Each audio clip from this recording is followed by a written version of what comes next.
بسم الله الرحمن الرحيم ولا تقولن لشيء إني فاعل ذلك غدا إلا أن يشاء الله واذكر ربك إذا نسيت وقل عسى أن يهديني ربي لأقرب من هذا رشدا ولبثوا في كهفهم 300 سنين وازدادوا 9 قل الله أعلم بما لبثوا له غيب السماوات والأرض أبصر به وأسمع ما لهم من دونه من ولي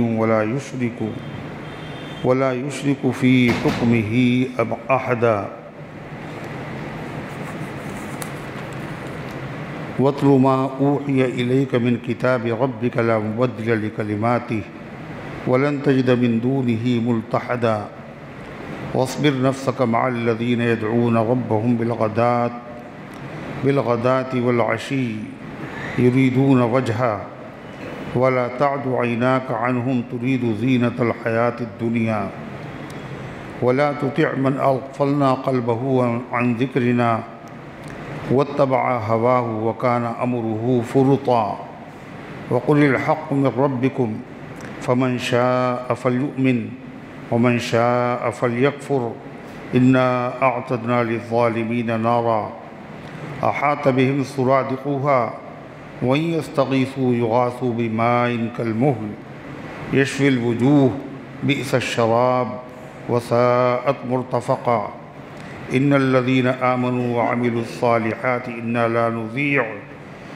نضيع أجر من أحسن عملا أولئك لهم جنات عدن تجري من تحتهم الأنهار يحلون فيها من أساور من ذهب ويلبسون ثيابا خضرا من سندس واستبرق متكئين فيها على الأرائك نعم الثواب وحسنت مرتفقا واضرب لهم مثل الرجلين جعلنا لأحدهما جنتين من أعناب وحففناهما بنخل وجعلنا بينهما زرعا كلتا الجنتين آتت أكلها ولم تظلم منه شيئا وفجرنا خلالهما نهرا وكان له ثمر فقال لصاحبه وهو يحاوره أنا أكثر منك مالا وأعز نفرا ودخل جنته وهو ظالم لنفسه قال ما أظن أن تبيد هذه أبدا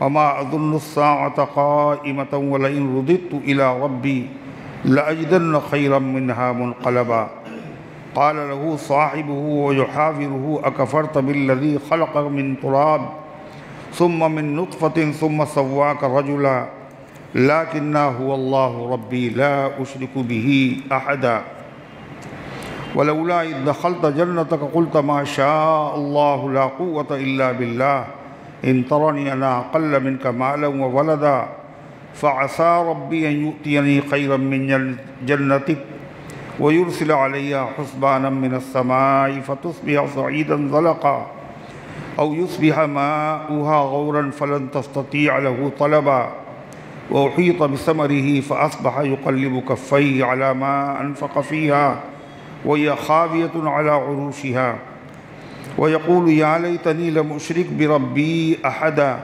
ولم تكن له فئة ينصرونه من دون الله وما كان منتصرا هنالك الولاية لله الحق هو خير ثوابا وخير عقبا صدق اللہ العظیم. محترم حضرات، سامعین کرام، حاضرین مسجد، عزیزوں اور بزرگوں اور باوقار ماؤں اور بہنوں، یہ قرآن مقدس کے 15ویں پارے کی سورۃ الکہف کی پاکیزہ، نورانی، مبارک، باعظمت، مطہر آیتیں ہیں. دعا کیجئے رب العزت والجلال ان مبارک آیات کی روشنی میں صحیح اور سچی بات عرض کرنے کی توفیق نصیب فرمائے اور ہم سب کو عمل کرنے کی توفیق عطا فرمائے. اللہ تعالیٰ نے اصحاب کہف کا واقعہ بیان فرمایا اس سے پہلی آیتوں میں، اور ابھی یہ سلسلہ مکمل نہیں ہوا ہے، آگے بھی اس کا ذکر ہے۔ درمیان میں اللہ تبارک و تعالیٰ نے ایک بات پر تنبیہ کی ہے اپنے حبیب صلی اللہ علیہ وسلم اور تمام ایمان والوں کو، اور وہ تنبیہ اس بات پر ہے کہ جب کسی چیز کا وعدہ کریں یا کسی کام کے کرنے کا ارادہ کریں تو انشاءاللہ کہہ لیا کریں۔ اس کا پس منظر یہ ہے کہ جب یہودیوں کے مشورے سے مکے کے مشرکین نے آپ کی نبوت کو جانچنے کے لیے 3 سوالات کیے تھے، ایک اصحاب کہف کے بارے میں، دوسرا ذوالقرنین کے بارے میں، تیسرا روح کے بارے میں، تو حضور انور صلی اللہ علیہ وسلم نے اس اعتماد پر کہ وحی نازل ہوگی، ان کے سوالوں کے جوابات ہم دے دیں گے، آپ نے یہ فرمایا تھا کل میں ان سوالوں کا جواب دوں گا، مگر آپ انشاءاللہ کہنا بھول گئے، جس کے نتیجے میں وحی ربانی کا سلسلہ موقوف رہا، تقریباً 15 دن تک وحی نازل نہیں ہوئی۔ کافر اپنے سوالوں کا مطالبہ کر رہے تھے اور وہ مذاق بھی اڑا رہے تھے کہ وحی کا آنا بند ہے، محمد صلی اللہ علیہ وسلم کو ان کے خدا نے چھوڑ دیا، ناراض ہو گیا۔ تو اس موقع پر 15 روز کے بعد وحی نازل ہوئی، ان کے سوالوں کا جواب آیا اور ساتھ ساتھ تنبیہ کی گئی اور سبب بتایا گیا وحی میں کہ موقوف ہونے کا سبب کیا تھا۔ یعنی جو بڑے لوگ ہوتے ہیں ان سے ہلکی سی بھی اگر لغزش ہو جاتی ہے تو فوراً اللہ کی طرف سے ان کو تنبیہ کی جاتی ہے، اور ظاہر ہے خدا کی خدائی میں سب سے بڑے جناب محمد الرسول اللہ صلی اللہ علیہ وسلم ہیں، اور آپ کا ایک ایک عمل، ایک ایک بات امت کے لیے نمونہ ہے۔ اس لیے اللہ تعالیٰ فرماتا ہے وَلَا تَقُولَنَّ لِشَيْءٍ، اور نہ کہا کیجئے کسی چیز کے بارے میں انی فاعل ذالک غدا، میں کل اس کام کو کروں گا۔ کل کا مطلب کل نہیں ہے، آئندہ زمانے میں 1 مہینے کے بعد، 2 مہینے کے بعد، کچھ دنوں کے بعد ہم یہ کام کر دیں گے، تو غد کہتے ہیں عربی میں کل کو، آنے والے کل کو، مگر مراد یہاں صرف کل نہیں ہے۔ جب بھی آئندہ زمانے کے بارے میں کوئی وعدہ کیجئے تو پہلے فرما الا ان یشاء اللہ، مگر اس کے ساتھ ملا لیا کیجئے اگر اللہ نے چاہا، انشاءاللہ کہیں یا اس جیسا کوئی کلمہ کہیں جس سے معلوم ہو کہ اللہ تبارک و تعالیٰ پر بھروسہ ہے اور اللہ تعالیٰ کی مدد درکار ہے، الا ان یشاء اللہ۔ چنانچہ حضور پاک صلی اللہ علیہ وسلم نے اس کو اپنا معمول بنا لیا، اور آج بھی امت کا معمول ہے، جب کبھی وعدہ کرتے ہیں تو کیا کہتے ہیں؟ اگر اللہ نے چاہا، اس لیے کہ اگر ہم کل چاہیں بھی تو اللہ کے چاہے کے بغیر کوئی کام ہو نہیں سکتا۔ کیا معلوم کل ہم رہیں یا نہ رہیں، اور اگر کل ہم ہیں بھی تو جس کام کا وعدہ کیا ہے پتہ نہیں وہ کام کر سکیں یا نہ کر سکیں۔ اس لیے ایمان والے کو چاہیے وہ دل سے بھی اللہ پہ بھروسہ کرے اور اللہ تعالیٰ سے مدد بھی مانگے۔ چنانچہ امام المحدثین علامہ انور شاہ کشمیری رحمۃ اللہ علیہ دارالعلوم دیوبند کے بہت بڑے محدث تھے، اور ان کا حافظہ، ان کی یادداشت بڑی غضب کی تھی۔ یعنی ایک کتاب کے صفحے کے صفحے 40 صفحے سب یاد ہے ان کو، پوری پوری کتابیں یاد، ایک مرتبہ دیکھتے تو یاد ہو جاتی۔ تو جب حضرت کے سامنے کوئی سوال آتا تھا تو فوراً جواب نہیں دیتے تھے، تھوڑا دیر رک جاتے تھے۔ اتنا بڑا عالم اور تھوڑی دیر رک کے جواب کیوں دیتا ہے؟ ان سے پوچھا گیا تو انہوں نے کہا میں اللہ کی طرف متوجہ ہو جاتا ہوں کہ اللہ میری مدد کرنا۔ اعتماد اتنا ہے مگر پھر بھی بھروسہ اللہ پر ہے۔ ایک مرتبہ ایک شخص آیا اور اس نے کچھ سوال رکھے سامنے، اور سوال بھی علماء دیوبند ہی کی کتابوں سے تھے کہ تمہاری کتابوں میں یہ لکھا ہوا ہے، تمہاری کتاب میں یہ لکھا ہوا ہے۔ واقعی وہ علماء بھی دیوبند کے تھے اور کتابیں بھی انہی کی تھی، مگر سب لوگ حیرت میں تھے یہ بات کیسے لکھی۔ تو جب مولانا کشمیری کے سامنے وہ بات آئی تو انہوں نے کہا حسبنا اللہ و نعم الوکیل، اور پھر فرمایا یہ بات جہاں سے تم نے نقل کی ہے اس سے پہلے یہ لکھا ہوا ہے اور اس کے بعد یہ لکھا ہوا ہے، تم نے اصل بات کو چھپا لیا اور اس کے بعد والی بات کو کاٹ کر کے پیش کیا۔ وہ کتاب ان کے سامنے نہیں تھی، بڑی پرانی کتاب، مگر وہ کہہ رہے ہیں اس سے پہلی لائن میں یہ لکھا ہے اور اس کے بعد کی لائن میں یہ لکھا ہے۔ کیسے بتا رہے ہیں؟ یادداشت نہیں ہے، مگر پھر بھی اپنے بھروسہ اپنے حافظے پر نہیں ہے، تھوڑی دیر رک کر کے جواب دیتے تھے، پہلے اللہ کی طرف متوجہ ہوتے تھے۔ کیوں؟ وہ اللہ کے نبی کے وارث تھے، یہ نبی کا طریقہ ہے اور یہ نبی کے وارثین کا طریقہ ہے۔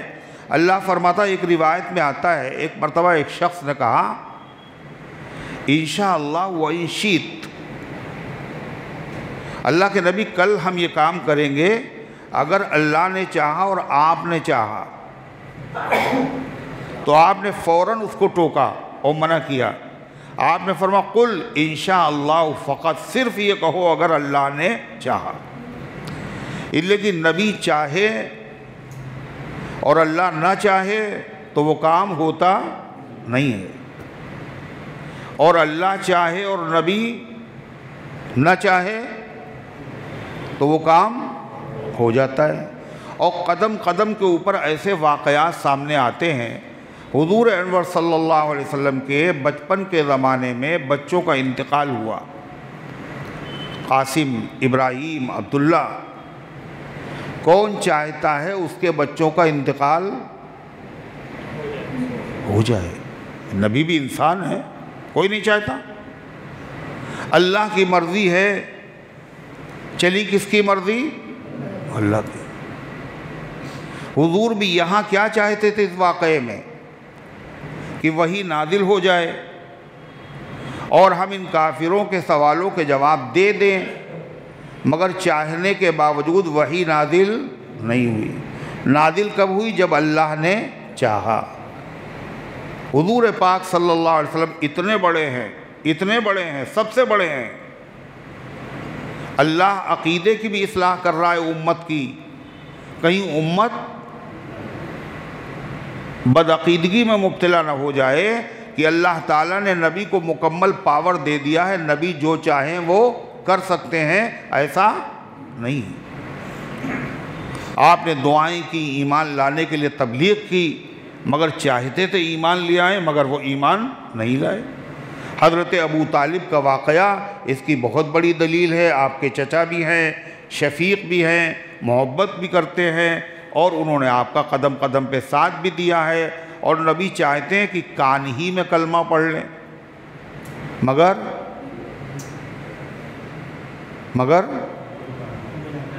کیا ہوا زبیر؟ مگر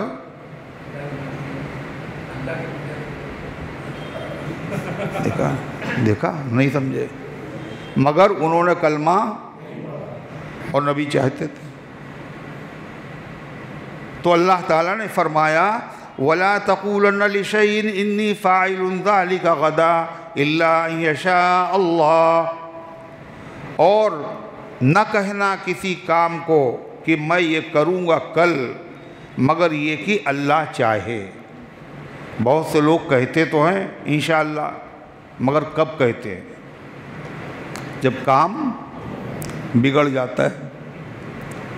وہ ایک صاحب جا رہے تھے گاڑی خریدنے کے لیے، کہاں چلے؟ گاڑی خریدنے۔ کہلے انشاءاللہ کہہ لو۔ کہلے پیسے جیب میں اور گاڑی شو روم میں، اب کیا ضرورت بچی؟ اللہ نے سمجھا دیا ان کو۔ راستے میں ان کو مل گئے کچھ لوگ، انہوں نے پکڑا، مارا، سارا پیسہ چھین لیا اور باندھ کے ڈال دیا۔ ادھر سے کوئی گزرا راہگیر، اس کو ترس آیا، اس نے کھولا، کیا ہوا بھائی؟ کہلے انشاءاللہ ہم گاڑی خریدنے جا رہے تھے اور انشاءاللہ وہ راستے میں کچھ ظالم لوگ مل گئے اور انشاءاللہ انہوں نے پہلے مجھے مارا اور انشاءاللہ پھر انہوں نے مجھے باندھا اور پھر وہ پیسہ لے کے چلے گئے۔ اب ہر بات پہ انشاءاللہ کہہ رہے ہیں، جیب میں ہے، سارے وسائل موجود ہیں، مگر پھر بھی بھروسہ اللہ پر ہونا چاہیے۔ اللہ کی مدد کے بغیر کچھ نہیں ہوتا۔ لیکن انشاءاللہ جب آدمی وعدہ کرے اور کہے تو سچے دل سے ہونا چاہیے، یہ کام ہم کریں گے، اور برکت کے لیے، مدد کے لیے آدمی کہہ دے انشاءاللہ۔ لیکن لوگوں نے انشاءاللہ کا غلط استعمال شروع کر دیا، یعنی دل میں ارادہ نہیں ہے، سامنے والے کو دھوکہ دینے کے لیے انشاءاللہ کہہ دیتے ہیں۔ اب وہ جماعت والے گشت کر رہے ہیں، انہوں نے کہا وہ آنا، مسجد میں ایمان و یقین کی بات ہوگی۔ انہوں نے کہا کہ اگر یہ ابھی لمبی بات کریں گے بہت دیر تک، لہذا جلدی سے، انہوں نے کہا انشاءاللہ ہم آئیں گے۔ اب انشاءاللہ ہم آئیں گے کہہ دیا، اب یہ بیچارے مطمئن ہو گئے یہ آئے گا، مگر دل میں کیا ہے کہ نہیں جائیں گے۔ یہ اس کا غلط استعمال ہے۔ لب پہ یہ ہے انشاءاللہ کل ضرور آؤں گا میں، اور دل میں یہ ہے کل بھی اس وعدے کو دہراؤں گا میں۔ یہ کیا ہے؟ یہ تو اللہ کے نام کی توہین ہے، یہ اللہ کے نام کی بے ادبی ہے، یہ بے توقیری ہے کہ ارادہ نہیں ہے اور پھر بھی انشاءاللہ کر۔ تو اللہ تعالیٰ نے فرمایا وَاذْكُرْ رَبَّكَ إِذَا نَسِيتَ، اور اپنے رب کو یاد کر لیا کیجئے جب بھول جائیے، یعنی خدا نہ خواستہ کبھی انشاءاللہ کہنا بھول گئے، کھوئے ہوئے تھے کسی بات میں، جیسے ہی یاد آئے فوراً انشاءاللہ کہہ لو۔ اس لیے کہ صبح کا بھولا ہوا اگر شام کو بھی واپس آ جائے تو بھولا ہوا نہیں ہے۔ اللہ نے کتنا کرم کیا ہے اور کیسا رحیم ہے اللہ کہ بھول گئے، کہا اب سے کہہ لو، تمہیں وہی برکت ملے گی، اللہ کی رحمت ملے گی۔ وَاذْكُرْ رَبَّكَ إِذَا نَسِيتَ، اور اپنے رب کو یاد کر لیا کیجئے، یعنی انشاءاللہ کہہ لیا کیجئے۔ کب؟ جب وقت پر کہنا بھول جائیں، تو جب یاد آئے اس وقت کہہ لیں۔ وَاذْكُرْ رَبَّكَ إِذَا نَسِيتَ، اس آیت کا ایک مطلب اور ہے، جب کوئی بات بھول جاؤ، جب کوئی بات ضروری بات ہو اور یاد نہ رہے تو کیا کرو؟ فوراً اپنے رب کو یاد کرو، اللہ کا ذکر کرو، تو بھولی ہوئی بات یاد آ جائے گی۔ کیوں؟ اس لیے کہ بھلانا، ضروری باتوں کو بھلا دینا، یہ شیطان کا کام ہے۔ کس کا کام ہے؟ شیطان کا۔ موسیٰ، اسی صورت میں آگے واقعہ آئے گا، موسیٰ علیہ السلام ایک سفر پہ روانہ ہوئے اور ساتھ میں انہوں نے ناشتے کے لیے بھنی ہوئی مچھلی رکھی، اور کہا جہاں یہ غائب ہو مجھے بتا دینا، وہی منزل ہے ہماری، جن صاحب سے ملنا ہے ان سے ملاقات وہی ہوگی جہاں یہ مچھلی غائب ہو جائے۔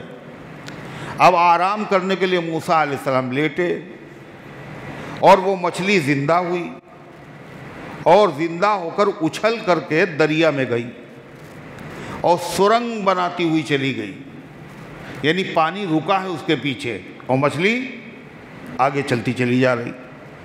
جو ان کے خادم تھے ان کا نام تھا حضرت یوشع ابن نون، جو بعد میں خلیفہ بھی ہوئے اور نبی ہوئے، وہ خادم تھے۔ انہوں نے یہ منظر دیکھا اور سوچا ابھی تو سوئے ہیں، آنکھ لگی ہے موسیٰ علیہ السلام کی، ابھی نہ جگائیں، جب جاگیں گے تو بتا دیں گے۔ مگر جب موسیٰ علیہ السلام جاگے تو آگے روانہ ہو گئے اور وہ بتانا بھول گئے۔ جیسے ہی وہ جب بتانا بھول گئے تو موسیٰ علیہ السلام کو اس لمبے سفر میں جیسے ہی منزل سے آگے بڑھے تھکن کا احساس ہوا اور بھوک کا تقاضا ہوا۔ کہلے ہاں بھائی وہ ناشتہ لاؤ۔ اور جب کہا ناشتہ لاؤ تو یاد آیا ناشتے میں تو مچھلی تھی اور مچھلی تو دریا میں زندہ ہو کے غائب ہو گئی۔ اب ان کو یاد آیا موسیٰ علیہ السلام سے، اب انہوں نے ذکر کیا کہ میں آپ کو بتانا بھول گیا تھا، اور بتانا کیوں بھول گیا تھا؟ وَمَا أَنسَانِيهِ إِلَّا الشَّيْطَانُ أَنْ أَذْكُرَهُ، اور مجھے نہیں بھلایا تھا مگر شیطان نے بھلا دیا تھا کہ آپ کے سامنے اس کا ذکر کروں۔ معلوم یہ ہوا ضروری باتیں بھلا دینا شیطان کا کام ہے، اور شیطان کو بھگانے کا ذریعہ کیا ہے؟ شیطان کاہے سے بھاگتا ہے معلوم ہے؟ شیطان کا ہتھوڑا اللہ کا ذکر ہے، ذکر۔ جیسے ہی اللہ کو ذکر کرو گے شیطان بھاگ جائے گا، اور بھاگ جائے گا تو بھولی ہوئی چیز یاد آ جائے گی۔ اس لیے شیطان کا ایک نام کیا ہے؟ خناس ہے۔ کیا ہے؟ من شر الوسواس الخناس۔ خناس کے معنی ہے پیچھے ہٹ جانے والا، بھاگ جانے والا۔ شیطان کو بھاگ جانے والا کیوں کہتے ہیں؟ وہ آدمی کے دل پہ بیٹھ جاتا ہے اور اپنی سونڈ رکھ دیتا ہے اور دل میں وسوسے ڈالتا رہتا الٹے سیدھے، تاکہ آدمی کو اصلی بات یاد نہ رہے، الجھا دیتا ہے۔ جیسے ہی بندہ کہتا ہے اللہ کا نام لیتا ہے فوراً کھٹ سے بھاگ کھڑا ہو جاتا ہے، ہٹ جاتا ہے۔ تو اللہ کا رب وَاذْكُرْ رَبَّكَ اِذَا نَسِيتَ، جب تم بھول جاؤ کوئی بھی کام، کوئی بھی ضروری بات، تو اس کے یاد کرنے کا طریقہ کیا ہے؟ اللہ کا ذکر شروع کر دو۔ اللہ کو ذکر جب شروع کرو گے شیطان بھاگے گا اور بھولی ہوئی چیز یاد آ جائے گی۔ اب اللہ کا ذکر کیا ہے؟ کئی طرح کے اللہ کے ذکر ہیں۔ ایسے موقع پر جو ذکر بتایا گیا ہے وہ کون تھا ہے معلوم؟ اِنَّا لِلَّهِ وَإِنَّا إِلَيْهِ رَاجِعُونَ۔ کوئی چیز کھو گئی، نہیں مل رہی، کہیں رکھی تھی حفاظت کے ساتھ مگر یاد نہیں ہے کہاں پر۔ اب کیا کیجئے؟ اللہ کا نام لیجئے۔ کیا نام لیں؟ اِنَّا لِلَّهِ وَإِنَّا إِلَيْهِ رَاجِعُونَ۔ فوراً وہ چیز یاد آتی، بالکل آزمائی ہوئی بات ہے۔ اِنَّا لِلَّهِ وَإِنَّا إِلَيْهِ رَاجِعُونَ پڑھتے جائیے اور تلاش کرتے جائیے، وہ کھوئی ہوئی چیز آپ کو فوراً مل جائے گی۔ بارہا میں نے خود اس کا تجربہ کیا ہے۔ اور کیوں اس میں تجربہ کرنے کی کیا بات ہے؟ اللہ قرآن میں کہہ رہا ہے وَاذْكُرْ رَبَّكَ اِذَا نَسِيتَ۔ ایسے ہی آپ نے دیکھا ہوگا بہت سارے علماء تقریر کرتے ہیں اور تقریر کے دوران وہ بھول جاتے ہیں کیا بیان کر رہے تھے، تو وہ لوگ کیا کہتے ہیں؟ ایک مرتبہ درود شریف پڑھ لیجئے۔ یہ جو درود شریف پڑھ لیجئے، درود شریف بھی کیا ہے؟ نبی کا تو ذکر ہے، مگر نبی کے ذکر کے ساتھ ساتھ اس میں اللہ کا ذکر ہے۔ کیوں؟ درود شریف کیا ہوتا ہے؟ اللہم صلی، اے اللہ رحمت نادل فرما، علی محمد، محمد صلی اللہ علیہ وسلم پر۔ اللہ کا ذکر ہوا، محمد صلی اللہ علیہ وسلم کا ذکر ہوا، بھولی ہوئی چیزیں یاد آ جاتی ہیں۔ وَاذْكُرْ رَبَّكَ إِذَا نَسِيتَ۔ اب جب چاند نکلے تو چاند نکلنے کی دعا ہے، چاند نکلنے کی دعا ہے، خالی عید کا چاند نہیں، وہی لوگ دیکھتے ہیں، یا بقرعید کا چاند، ہر مہینے کا چاند جب دیکھیں تو دعا مانگ، اللہم اہل لہ علینا بالجمن والایمان والسلامت والاسلام والتوفیق لما تحب وترضى ربی وربک اللہ۔ یہ دعا پڑھ لو۔ ربیع الثانی کے چاند ہو گیا، مگر یہ دعا یا تو یاد نہیں ہے یا پھر پڑھنا بھول گئے۔ اب پڑھنا بھول گئے، چاند نکلے ہوئے تو 2-3 دن ہو گئے۔ اللہ کیا کہہ رہا؟ وَاذْكُرْ رَبَّكَ إِذَا نَسِيتَ، جب تمہیں یاد آ جائے تب پڑھ لو۔ نکلتے وقت تھا، اس وقت نہیں پڑھ پائے، اب یاد آیا، اب سے پڑھ لو۔ کتنی آسان ہے شریعت اور کتنی خوبصورت ہے شریعت۔ وَاذْكُرْ رَبَّكَ إِذَا نَسِيتَ، اور یاد کر لے اپنے رب کو جب بھول جائے۔ وَقُلْ عَسَىٰ أَن يَهْدِيَنِي رَبِّي لِأَقْرَبَ مِنْ هَٰذَا رَشَدًا، اور ان لوگوں سے کہہ دو، کن لوگوں سے؟ جنہوں نے آپ کی نبوت کو جانچنے کے لیے آپ سے سوال کیے تھے۔ کیا پوچھا تھا؟ اصحاب کہف کا قصہ بتائیے، کہا تھا نہیں کہا تھا؟ اگر آپ بتا دیں گے تو سچے نبی ہیں، نہیں بتا پائیں گے تو آپ سچے نبی نہیں ہیں۔ اللہ فرماتا ان سے کہہ دو، تم نے یہ سمجھا کہ نبوت کو جانچنے کے لیے، نبی کی نبوت کا امتحان لینے کے لیے اصحاب کہف کا قصہ بہت بڑی دلیل ہے؟ یہ تو دلیل ہے، اللہ نے میری نبوت کی اس سے بڑی بڑی دلیلیں ہمیں عطا فرمائی ہیں۔ کیسے؟ اصحاب کہف کا زمانہ کون سا ہے؟ عیسیٰ علیہ السلام سے پہلے، اور اللہ کے نبی علیہ السلام نے آدم علیہ السلام کا واقعہ بتایا، ارے نہیں بتایا؟ کب پیدا ہوئے، کیسے پیدا ہوئے، فرشتوں سے پھر سجدہ کرایا، پھر شیطان نے سجدہ نہیں کیا، پھر اس کو نکالا گیا۔ کتنا پرانا قصہ ہے۔ حضور پاک صلی اللہ علیہ وسلم نے موسیٰ علیہ السلام کا واقعہ، عیسیٰ علیہ السلام کا واقعہ، داؤد علیہ السلام کا واقعہ، سلیمان علیہ السلام کا واقعہ، یہ واقعے اصحاب کہف سے بعد کے ہیں، پہلے کے؟ بہت پہلے کے ہیں۔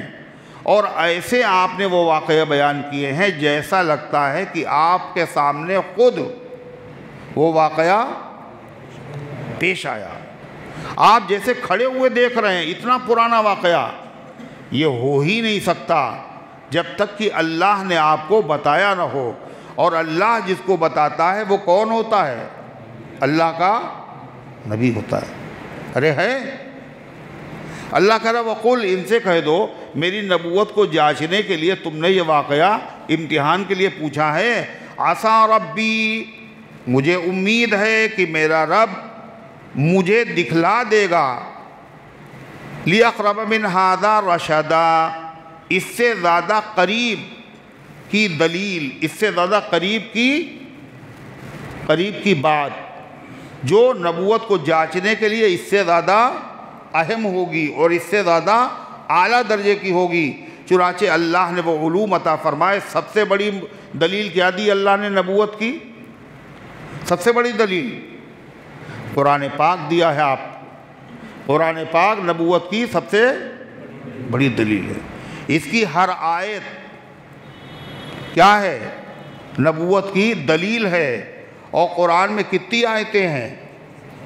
6666 آیتیں۔ ہر آیت نبوت کی دلیل ہے۔ کیسے؟ معجزہ ہے ہر آیت۔ پوری دنیا کو چیلنج ہے، ایک آیت بھی بنا کے دکھا دو قرآن جیسی۔ کسی خاص آیت کے بارے میں نہیں ہے یہ۔ فَلْيَأْتُوا بِحَدِيثٍ مِثْلِهِ، قرآن جیسی ایک بات لے آؤ، ایک آیت لے آؤ، چھوٹی صورت نہیں، ایک آیت بنا کر کے دکھا دو۔ مگر ساری دنیا بنانے سے عاجز ہو گئی۔ یہ دلیل ہے کہ قرآن کیا ہے، نبی کا معجزہ ہے اور نبوت کی سب سے بڑی دلیل ہے۔ تم لوگوں نے یہ سمجھا یہودیوں کہ اصحاب کہف کا قصہ اگر سنا دیں گے تو سچے نبی ہیں، ارے اس سے زیادہ بڑی بڑی دلیلیں نبوت کی موجود ہیں۔ پھر فرمایا اللہ تعالیٰ نے وَلَبِثُوا فِي كَهْفِهِمْ 300 سِنِينَ وَازْدَادُوا تِسْعًا۔ اصحاب کہف کا واقعہ ابھی پورا نہیں ہوا۔ اصحاب کہف کہاں رہے؟ غار میں۔ اس میں اختلاف ہوا تھا کیا کہ اصحاب کہف کی تعداد کتنی؟ کسی نے کہا وہ 3 تھے، چوتھا ان کا کتا تھا، کسی نے کہا وہ 4 تھے، 5واں کتا تھا، 6 تھے، 7واں کتا تھا، 7 تھے، 8واں کتا تھا۔ لوگوں نے مختلف باتیں کہیں۔ جس طریقے سے اصحاب کہف کی تعداد میں لوگوں نے اختلاف کیا تھا اور اللہ تعالیٰ نے کیا کہا تھا، یہ سب اٹکل کی باتیں ہیں، یہ اندازے ہیں۔ اور جو آخری قول تھا اس کے بارے میں کیا کہا تھا اللہ تعالیٰ نے؟ وہ 7 ہیں اور 8واں ان کا کتا ہے۔ اس کے بارے میں نہیں کہا یہ اندازے سے ہے، یعنی ان کی تعداد اشارہ کر دیا 7 تھی اور 8واں ان کا۔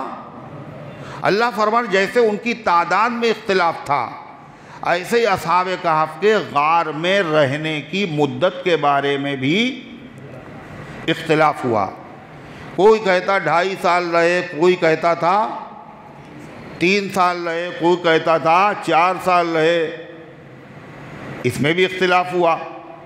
اللہ تعالیٰ نے اس اختلاف کا فیصلہ کیا، کہا تم لوگوں کو نہیں پتہ، سنو وَلَبِثُوا فِي كَهْفِهِمْ 300 سِنِينَ وَازْدَادُوا تِسْعًا، اور رہے وہ اپنے غار میں 300 سال، وَازْدَادُوا تِسْعًا، اور اس کے اوپر 9 سال۔ کس کے اوپر؟ 300 رہے اور 300 سے بڑھ کے کہو 9 سال اور رہے۔ کتنے رہے؟ 900 309 سال۔ اللہ تعالیٰ نے بتا دیا، اور بتانے کے ساتھ قرآن نے کیا کہا؟ قُلْ اللَّهُ أَعْلَمُ بِمَا لَبِثُوا۔ پھر بھی اگر یہ لوگ نہ مانیں کہ نہیں اتنے نہیں تھے بلکہ اتنے تھے، تو ان سے کہہ دو تمہیں کیا پتا، تم کیا جانو؟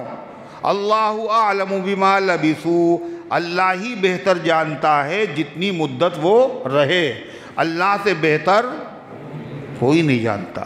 اور اللہ نے بتا دیا ہے کتنے دن رہے، 309 سال، لہذا یہی یقینی بات ہے۔ سوال یہ ہے کہ یہاں پر اللہ تعالیٰ نے یہ بتایا 300 سال رہے اور اس کے اوپر 9 سال، ڈائریکٹ یہ نہیں کہا 309 سال۔ قرآن نے یہ کہوں گا 300 سال اور اس کے اوپر 9 سال۔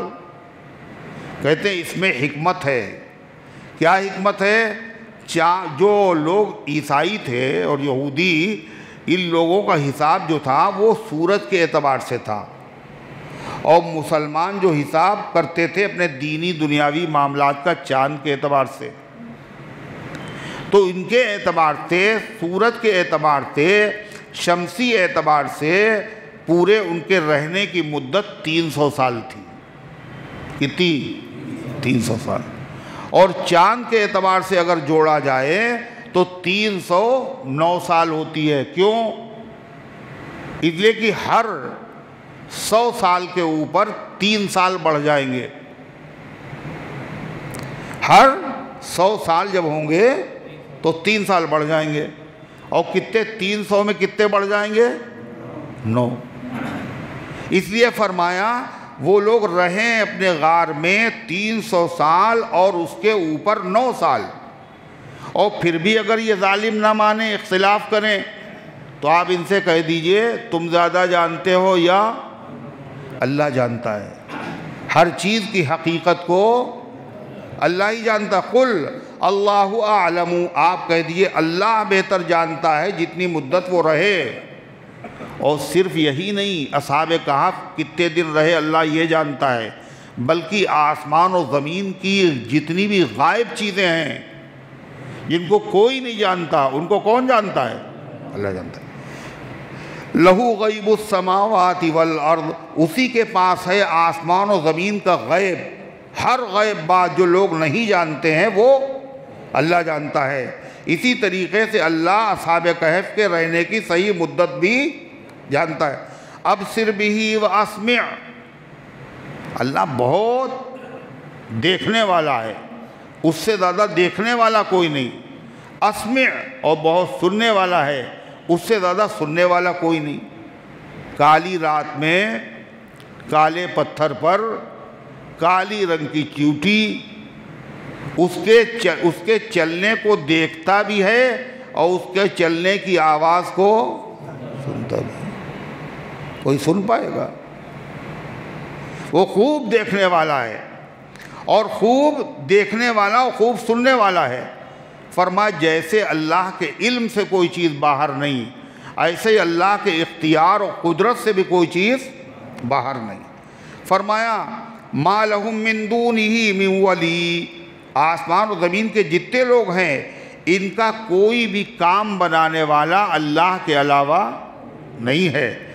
ولا یشرک فی حکمہ احدا، اور اللہ اپنے حکم میں اپنے معاملات میں کسی کو شریک نہیں کرتا، کوئی اس کا پارٹنر نہیں ہے، اس کو کسی پارٹنر کی ضرورت نہیں۔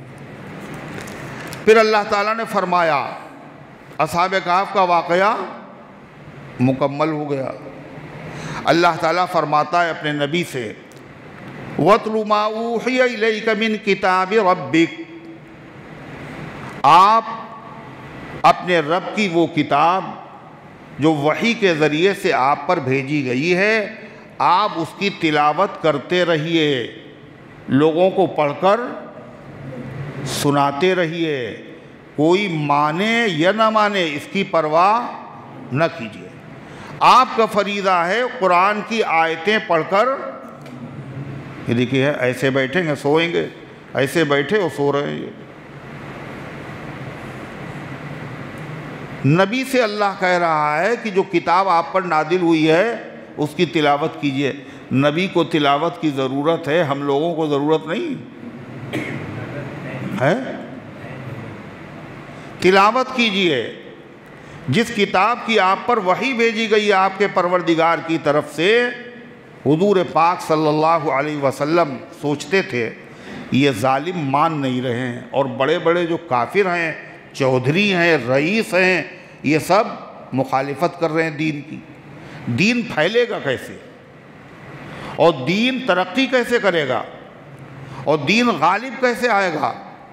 اللہ تعالیٰ نے فرمایا لوگوں کی مخالفت کی پرواہ نہ کیجیے، بس آپ اپنا کام کرتے رہیے۔ آپ کا کام کیا ہے؟ قرآن پاک کی تلاوت کرنا، آپ تلاوت کرتے رہیے۔ جہاں تک دین کے غالب آنے کی بات ہے، اللہ نے دین کو پھیلانے کا اور دین کو غالب کرنے کا اللہ نے وعدہ کیا ہے، اور اللہ جب کسی چیز کا وعدہ کر لے، پوری دنیا مل کر کے اس کو روکنا چاہے تو روک نہیں سکتی۔ اللہ کے وعدے کو کوئی بدلنے والا نہیں ہے۔ هو الذی بعث رسولہ بالحق لیظہرہ علی الدین کلہ، اللہ کی ذات وہ ہے جس نے نبی برحق کو اس لیے بھیجا دین دے کر کے تاکہ اس دین کو دنیا کے تمام دینوں پر غالب کر دے۔ یہ اللہ کا وعدہ ہے۔ لہذا لوگوں کی مخالفت کی پرواہ نہ کیجیے۔ لا مبدل لکلماتہ، اللہ کے کلمات کو کوئی بدلنے والا نہیں، پھیل کے رہے گا۔ اور یہی ہوا، سب تو مخالف تھے، اپنے پرائے، باہر والے اندر والے، مگر 23 سال کی مدت میں اسلام کہاں کہاں غالب ہو گیا، اور خلفائے راشدین کے زمانے میں کہاں پہنچا؟ 47 لاکھ مربع میل پر اسلامی پرچم لہرایا، اور حضرت معاویہ رضی اللہ عنہ کے زمانے میں 67 لاکھ مربع میل پر اسلامی پرچم لہرایا۔ اللہ کا وعدہ پورا ہوا نہیں ہوا، اور دین کل بھی غالب تھا اور آج بھی غالب ہے۔ دلائل کے مقابلے میں کبھی اسلام پر کوئی بھی دین والا غالب نہ آیا نہ آیا ہے اور نہ آ سکے گا۔ اللہ فرماتا ہے وَلَن تَجِدَ مِن دُونِهِ مُلْتَحَدًا، مکے کے مشرک یہ بھی آپ سے کہتے تھے، دیکھیے ہم ماننے کے لیے تیار ہے قرآن، بس تھوڑی سی پریشانی ہے، آپ ہماری پریشانی دور کر دیے، ہم ایمان لے آئیں گے، قرآن مان لیں گے، کیا پریشانی؟ اس میں ہمارے بتوں کو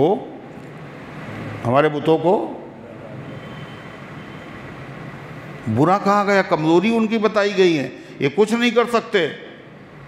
یہ بات ہم لوگوں کو بہت کھلتی ہے، یہ ہماری ناک کا مسئلہ ہے۔ تو ایسا کیجئے، آپ اس کی جگہ پہ دوسرا قرآن لے آئیے، یا اس قرآن میں تھوڑی سی تبدیلی کر دیجئے، جہاں جہاں ایسے مضمون ہے قرآن میں وہ ہٹا دیجئے، ہم آپ کا کلمہ پڑھ لیں گے۔ اللہ جواب میں کہہ رہا جیسا قرآن نازل کیا ہے پیغمبر پڑھتے رہیے اور ان کی پرواہ نہ کیجئے۔ اللہ کے کلمات کو کوئی بدلنے والا پیدا نہیں ہوا ہے، کوئی نہیں بدل سکتا اللہ تعالیٰ کے کلمات کو۔ اور اگر آپ نے ان کی خواہش، یہ مسلمان ہو جائیں گے، اسلام کو ترقی ہوگی، اس خواہش کی وجہ سے اگر آپ نے بھی بدلنے کی کوشش کی، حالانکہ آپ ایسا کریں گے نہیں، مان لیجئے، فرض کر لیجئے، اگر آپ نے بھی ایسا کرنے کی کوشش کی تو آپ کو اللہ کے علاوہ کہیں پناہ وَلَن تَجِدَ مِن دُونِهِ مُلْتَحَدًا، اور نہیں پائیں گے آپ اللہ کے علاوہ کہیں پناہ۔ اسلام کی ترقی، یہ چاہے جتنے بڑے بڑے مالدار ہوں، رئیس ہوں اور بڑے بڑے چودھری ہوں، یہ اسلام کو اگر قبول نہیں کریں گے، ان کے قبول نہ کرنے سے اسلام کی ترقی نہیں رکے گی۔ اسلام کی رونق بڑے بڑے لوگ، مال دولت نہیں ہے، اسلام کی دولت، اسلام کے لیے رونق کون ہے؟ وہ لوگ ہیں جو اسلام پر مکمل چلتے ہیں، رگ رگ میں جن کے اسلام ہے، جو تقوی والے ہیں، جو طہارت والے ہیں، اور جو اسلام پر مکمل چلتے تھے۔ وہ کون لوگ تھے؟ کون تھے؟ صحابہ۔ اللہ نے خود قرآن میں کہا وَالَّذِينَ اسْتَجَابُوا لِرَبِّهِمْ، یہ ایسے لوگ ہیں جنہوں نے اپنے رب کی ہر بات مان لی۔ کس نے؟ صحابہ نے۔ ترقی کس سے ہے اسلام کی؟ ماننے والوں سے ہے، چاہے وہ غریب ہوں، چاہے وہ مالدار ہوں۔ ہم ہوئے، تم ہوئے کہ میر ہوئے، اس کی زلفوں کے سب اسیر ہوئے۔ صحابہ میں مالدار بھی تھے، صحابہ میں غریب بھی تھے، مگر سارے صحابہ اللہ اس کے رسول کے حکم پر جان قربان کرنے والے تھے، ایمان لانے والے تھے۔ اللہ کہتا یہ اگرچہ غریب ہوں پھر بھی ترقی اسلام کی انہی سے ہوگی، مالداروں سے نہیں ہوگی۔ واقعہ پیش آ گیا۔ کیا واقعہ پیش آیا؟ بڑے بڑے جو رئیس تھے اور بڑے بڑے جو چودھری تھے اور بڑے بڑے جو مالدار لوگ تھے، ان میں سے ایک شخص کا نام تھا عیینہ ابن حصن فزاری۔ عیینہ ابن حصن فزاری، یہ بعد میں ایمان لائے۔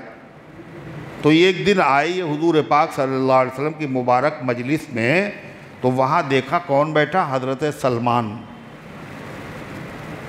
کون سلمان؟ ندوی ہے؟ حضرت سلمان فارسی رضی اللہ عنہ 3 مرتبہ خریدے گئے اور بیچے گئے، 300 سال ان کی عمر ہے۔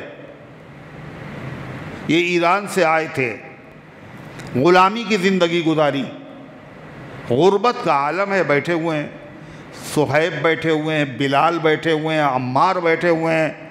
تو عیینہ نے کہا انہی لوگوں کی وجہ سے ہم آپ کی مجلس میں نہیں آتے ہیں، یہ غریب لوگ، فقیر فقراء، غربا، یہ آپ کی مجلس میں بیٹھتے، ان کے برابر بیٹھنا ہمارے لیے توہین ہے۔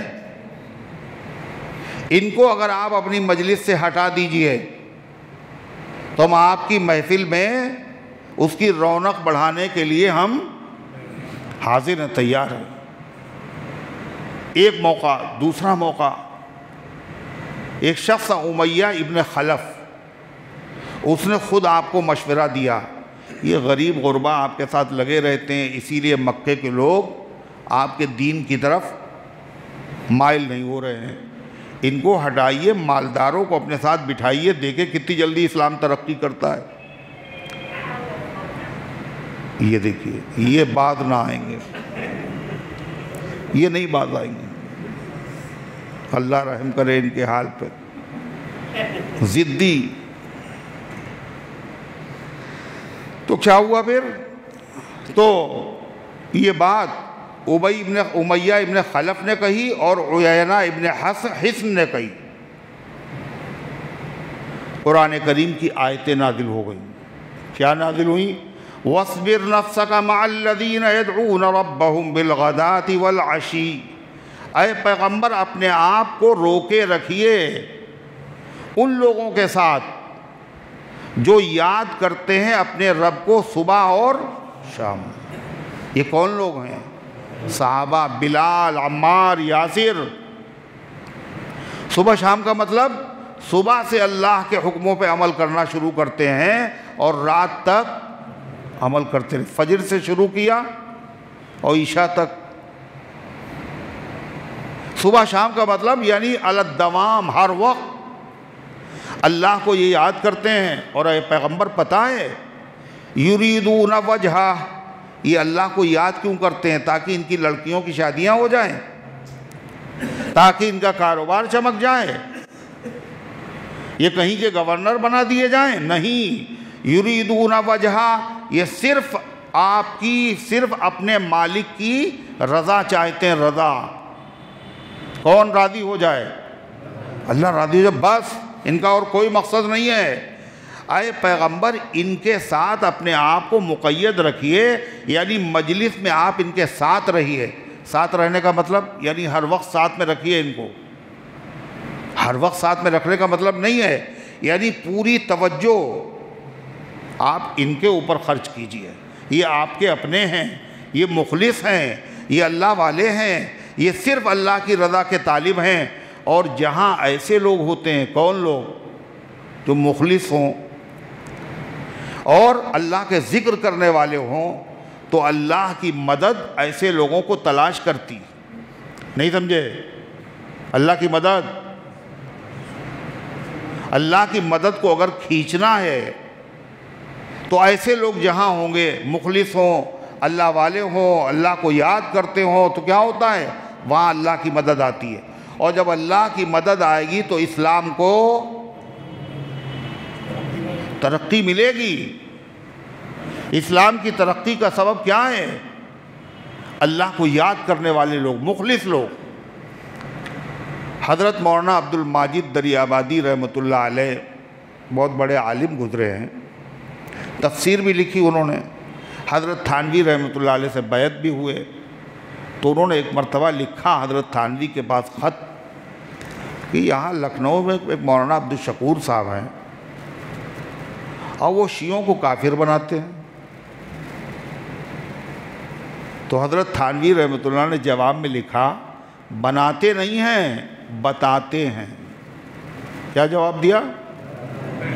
کافر بناتے تھوڑی ہیں، کافر بتاتے ہیں۔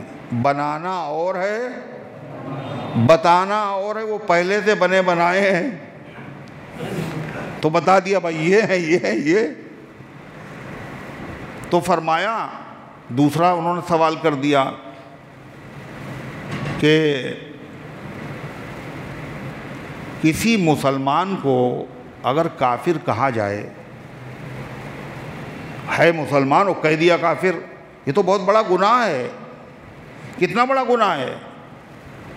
تو حضرت تھانوی نے جواب میں پھر دیا، چھوٹے چھوٹے سے جواب ہوتے تھے، کل نے اتنا ہی بڑا گناہ ہے جتنا کسی کافر کو مسلمان سمجھ لیا جائے۔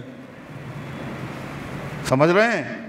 اگر آپ نے ان کو کہا یہ مسلمان، ان کو کافر کہہ دیا جا رہا ہے، یہ تو بہت بڑا گناہ ہے، تو انہوں نے کیا کہا؟ یہ اتنا ہی بڑا گناہ ہے جیسے کوئی کافر ہو اور اس کو۔ تو کہنے لگے کیا ایک آدمی کے کہنے کی وجہ سے اتنی بڑی تعداد کو اسلام سے خارج کر دیا جائے گا؟ تو حضرت تھانوی نے لکھا، ایک آدمی کے کہنے کی وجہ سے نہیں، ان کے باطل عقیدوں کی وجہ سے، ان کے باطل عقیدوں کی وجہ سے، جس آدمی کو ان کے عقیدوں کے بارے میں علم ہے روز روشن کی طرح، ان کے عقیدوں کی وجہ سے اسلام سے خارج کیا جائے گا۔ تو انہوں نے جو بات کہی جو میں سنانا چاہتا تھا، اس کے بعد انہوں نے لکھا اگر ایسا ہوگا تو مسلمان اقلیت میں ہے اکثریت میں؟ ارے بولو، اقلیت جانتے ہو؟ تعداد میں کم ہونا، اکثریت کا مطلب تعداد میں زیادہ ہونا۔ تو مسلمان اقلیت میں ہے یا اکثریت میں ہے؟ کہہ رہے ہیں اکثریت میں۔ بتائیے کہاں رہتے ہیں لوگ؟ آپ کے ملک میں مسلمانوں کی تعداد زیادہ ہے تو پھر تو کیا ہوا ہے؟ اکثریت میں ہوا اقلیت میں؟ اتنا سمجھانے کے بعد اقلیت اکثریت تو یہاں مسلمان اقلیت میں اکثریت میں؟ اقلیت میں ہے، تعداد کم ہے۔ کہنے یوں ہی تعداد کم ہے، اور اگر شیعوں کو بھی اگر اسلام سے نکال دیا جائے گا تو تعداد بڑھ جائے گی شاید، ارے تو اور کم ہو جائے گی۔ یہ انہوں نے سوال کیا حضرت تھانوی سے کہ مسلمان اقلیت میں ہیں اور اگر ان کو اسلام کے دائرے سے باہر کر دیا جائے گا تو مسلمانوں کی تعداد تو اور کم ہو جائے گی۔ تو حضرت تھانوی نے کیا کہا؟ وہی کہا جو قرآن کی اس آیت میں بتایا گیا۔ فرمایا اللہ جو تھوڑے ہوں گے وہ مخلص ہوں گے، جو باقی بچیں گے وہ کون ہوں گے؟ یہ تو دکھاوے کے ہیں مسلمان، بظاہر کلمہ پڑھ رہے ہیں، اسلامی کام کر رہے ہیں، مخلص نہیں ہیں۔ تو تھوڑے اگرچہ ہوں گے مگر مخلص لوگ ہوں گے، اور اللہ کی مدد مخلصوں کے ساتھ آتی ہے، منافقوں کے ساتھ نہیں۔ سمجھ میں آئی بات؟ اللہ یہی کہہ رہا ہے اے پیغمبر آپ اپنے آپ کو پابند رکھیے ان لوگوں کے ساتھ، یعنی ان کے ساتھ ہی آپ رہیے، اپنی پوری توجہ ان پر مبذول کیجئے، جو اپنے رب کو یاد کرتے ہیں صبح اور شام۔ اور یاد کیوں کرتے ہیں؟ دنیاوی فائدے کے لیے نہیں، یریدون وجہہ، وہ صرف اللہ کی رضا چاہتے ہیں۔ اور یہ کون کہہ سکتا ہے دل کا حال؟ اللہ کے علاوہ کوئی نہیں۔ صحابہ کے دل کا حال کیا تھا؟ اللہ نے آئینہ کر دیا، قرآن میں لکھ دیا، اور قرآن کو کوئی بدل نہیں سکتا۔ جو قرآن کو بدلے وہ خود بدل جائے گا، کافر ہو جائے گا۔ اللہ نے کہہ دیا یہ سب کیا مخلص لوگ ہیں۔ پھر کیا کہا اللہ تعالیٰ نے آگے؟ وَلَا تَعْدُ عَيْنَاكَ عَنْهُمْ، اور آپ کی نگاہیں ان سے پھرنا نہیں چاہیے اے پیغمبر۔ تُرِيدُ زِينَةَ الْحَيَاةِ الدُّنْيَا، دنیا کی زندگی کی رونق کو چاہنے کے لیے، دنیا کی زندگی کی رونق کے چاہنے کے ارادے سے آپ کی نگاہیں ان مخلص لوگوں سے ہٹنا نہیں چاہیے۔ دنیا کی زندگی کی رونق خدا نے کس کو کہا؟ جو بڑے بڑے مالدار تھے، رئیس تھے، چودھری تھے، یہ اگر مسلمان ہو جائیں گے تو اسلام کی رونق بڑھے گی، آپ یہ سمجھ رہے ہیں؟ ایسا نہیں ہے، اس کو رونق نہ خیال کیجئے۔ یہ غریب غربا جو صحابہ ہیں، یہ مخلص ہیں، انہی کی طرف اپنی پوری توجہ دیجئے۔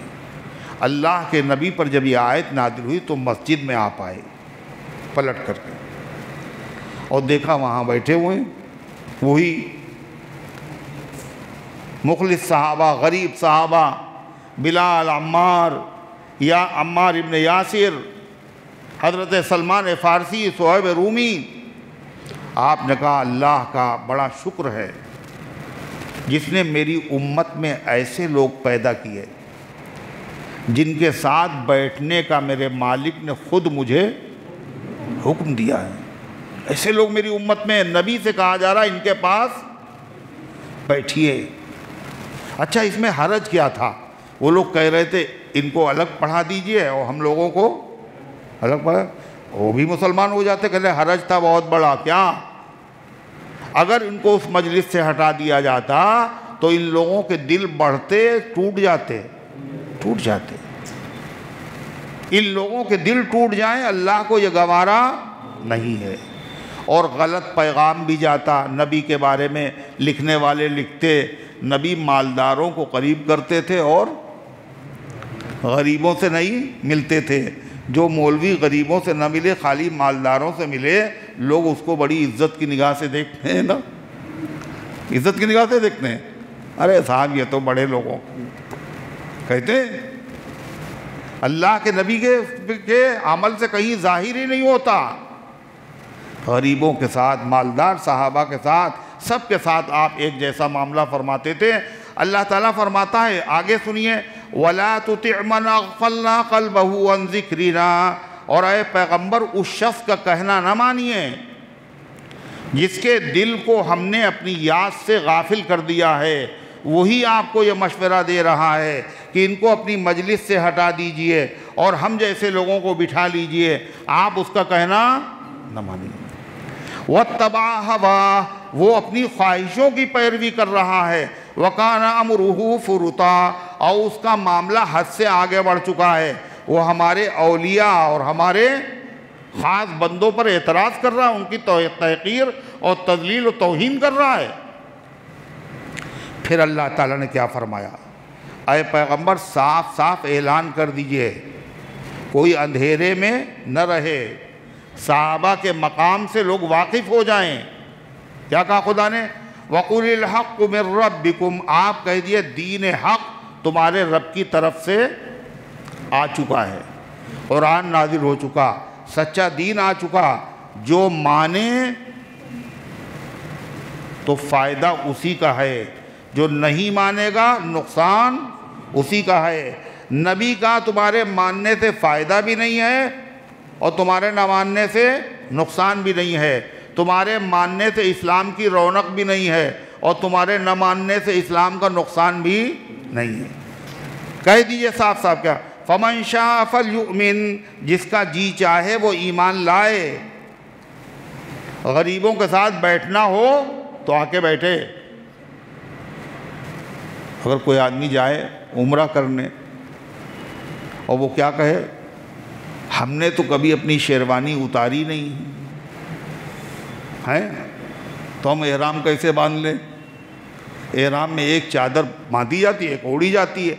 زندگی بھر ہم گھر سے باہر بغیر شیروانی کے نہیں نکلے، یہ تو ہم سے نہیں ہوگا. کہا جاؤ مرو، پھر عمرہ نہیں نصیب ہوگا تمہیں. ہیں دیوانے بنو. کبھی ننگے سر ہم نہیں نکلے، ٹوپی، امامہ، قبا. کہیں یہاں ننگے سر تمہیں آنا ہوگا، ہے ننگے سر تمہیں آنا ہوگا. دیوانہ جسے بننا ہو بس ادھر آئے، اور فردانہ جسے بننا ہو وہ جائے کہیں اور. اللہ کو یہی دیوانگی پسند ہے. فرما فَمَنْ شَاءَ فَلْيُؤْمِنْ، جو چاہے وہ ایمان لے آئے. وَمَنْ شَاءَ فَلْيَكْفُرْ، اور جو چاہے کفر کرے. لیکن اتنا سمجھ لو، ہم نے بتا دیا اپنے نبی کے ذریعے سے قرآن نازل کر کے، یہ راستہ جنت کا ہے اور یہ راستہ جہنم کا ہے، اور ہم نے مجبور نہیں کیا کہ اسی راستے پہ چلو. جس کا جی چاہے اس راستے پہ چلے اور جس کا جی چاہے اس راستے پہ چلے. مگر اتنا سمجھ لو، اگر کفر کے راستے پر چلے تو سزا بڑی بھیانک ہے. کیا؟ اللہ فرماتا ہے اِنَّا أَعْتَدْنَا لِلظَّالِمِينَ نَارًا، ہم نے تیار کر رکھا ہے ظالموں کے لیے جہنم کی آگ. ظالم، سب سے بڑا ظالم کون ہے؟ مشرک. یا بنی لا تشرک باللہ فإن الشرک لظلم عظیم، میرے پیارے بیٹے شرک نہ کرنا اللہ کے ساتھ، سب سے بڑا ظلم شرک ہے. اللہ کہہ رہا ہے ان ظالموں کے لیے ہم نے تیار کر رکھی آگ، جہنم. احاط بہم سرادقها، اور جہنم کی آگ کی قناتیں جہنمیوں کو گھیر لے گی. احاط بہم، گھیر لے گی ان کو. کون؟ قنات جانتے ہو؟ ارے قنات جانتے ہو؟ عتیق قنات جانتے ہو؟ قنات کسے کہتے ہیں؟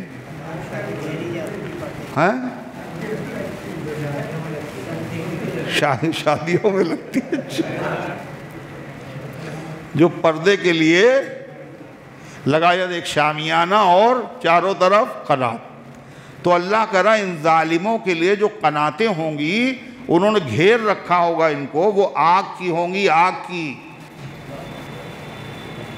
قنات سے مراد یہ کپڑے کی قنات نہیں، دیواریں ہوں گی، اور ایک 4 دیواریں جہنم کی ہیں اور چاروں آگ کی ہیں، اور ایک دیوار کتنی ہے؟ 40 سال کی مسافت کے برابر۔ ایسی قناتوں نے ان کو گھیر رکھا ہوگا۔ احاط بہم سرادقها، اور جب اس میں جلیں گے، بھنیں گے، پیاس لگے گی، پانی پانی چلائیں گے، تو ان کو پانی پینے کے لیے دیا جائے گا۔ ایسا پینے کے لیے پانی دیا جائے گا جو دیکھنے میں بھی خراب اور پینے میں بھی خراب۔ دیکھنے میں کیسا ہوگا؟ جیسے تیل کی تلچھٹ، جس برتن میں تیل رکھا جاتا ہے اور اس میں نیچے کیا جم جاتی ہے؟ کائی، تو وہ کیسا لگتا ہے؟ اچھی لگتی ہے نا دیکھنے میں، بڑی خوبصورت۔ ایسا پانی دیا جائے گا، اور وہ پانی بھی جیسے منہ کے قریب کریں گے وہ ان کے چہرے کو بھون ڈالے گا، چہرے کی کھال پیالے میں آ جائے گی، اوپر کو ہونٹ پیشانی کو، متھے کو چھپا لے گا، اور نیچے کا ہونٹ لٹک آئے گا سینے پہ، اور دانت باہر، اور اندر جب پانی پہنچے گا تو ساری آنتوں کو کاٹ ڈالے گا۔ اللہ فرماتا ہے وَإِن يَسْتَغِيثُوا يُغَاثُوا بِمَاءٍ كَالْمُهْلِ، اور اگر وہ فریاد کریں گے، مدد چاہیں گے، پانی مجھے پلاؤ، ہم جلے جا رہے ہیں، يُغَاثُوا بِمَاءٍ، تو ان کی فریاد رسی کی جائے گی ایسے پانی کے ساتھ، كَالْمُهْلِ، جو تیل کی تلچھٹ کی طرح ہوگا، یشوی الوجوہ، جو ان کے چہروں کو بھون ڈالے گا، بئس الشراب وساعت مرتفقا، بہت بری ہے پینے کی چیز، اور جہنم بہت بری جگہ ہے رہنے کی۔ اللہ ہماری اور آپ کی پوری امت کی حفاظت فرمائے۔ اللہ تعالیٰ کا معاملہ یہ ہے، دستور یہ ہے، اللہ تعالیٰ کی سنت یہ ہے کہ قرآن پاک میں جہاں جہنمیوں کا ذکر ہوتا ہے اس کے فوراً بعد بولو جنتیوں کا ذکر ہوتا ہے، جہاں اشرار برے لوگوں کا ذکر ہوتا ہے فوراً اس کے بعد ابرار نیک لوگوں کا ذکر ہوتا ہے، جہاں جہنم کی سزاؤں کا ذکر ہوتا ہے فوراً اس کے بعد جنت کی نعمتوں کا ذکر ہوتا ہے۔ ابھی جہنمیوں کا ذکر ہوا، اب سنیے، ان الذین آمنوا وعملوا الصالحات، بے شک وہ لوگ جو ایمان لے آئے، جن کو کہہ رہے تھے اپنی مجلس سے ہٹا دیجئے، جو ایمان لے آئے، وعملوا الصالحات، اور انہوں نے اچھے اچھے کام کیے، انا لا نضیع اجر من احسن عملا، ہم ان کے اجر و ثواب کو، ان کے عمل کے ثواب کو ضائع نہیں کریں گے۔ اتنی محنت کی بیچاروں نے، تہجد، اشراق، اوابین، صلاۃ التسبیح، رشوت سے پرہیز، سود سے پرہیز، حرام سے پرہیز۔ دنیا اسی حرام کو کھا کھا کے بلڈنگیں بنا رہی ہے، وہ جھوپڑے میں رہ رہے ہیں، یہ ان کو حقیر سمجھ رہے ہیں، یہ ساری چیزیں انہوں نے برداشت کی، یہ بیکار تھوڑی برداشت کی۔ فرمایا اللہ تعالیٰ نے اولئک لہم جنات عدن تجری من تحتہم الانہار، ایسے لوگوں کے واسطے باغات ہیں، رہنے کے باغات، جن کے نیچے سے نہریں بہہ رہی ہوں گی، اور جہاں بیچ میں سے محل کے نیچے سے نہر نکلے تو وہاں تو بہت خراب لگے گا، بولو، اگر محل ہو بہت عمدہ اور بیچ میں سے نہر جا رہی ہو تو وہ منظر بڑا خراب لگے گا نا، دیکھنے میں بھی بڑا اچھا منظر ہو، نہریں بہہ رہی ہوں۔ اور یہی نہیں، یحلون فیہا من اساور من ذہب، پہنائے جائیں گے ان کو کنگن، سونے کے کنگن، جنتیوں کو سونے کے کنگن پہنائے جائیں گے۔ یہاں سونے کا ذکر ہے، دوسری آیت میں چاندی کے کنگن کا ذکر ہے، اور تیسری آیت میں موتی کے کنگن کا ذکر ہے۔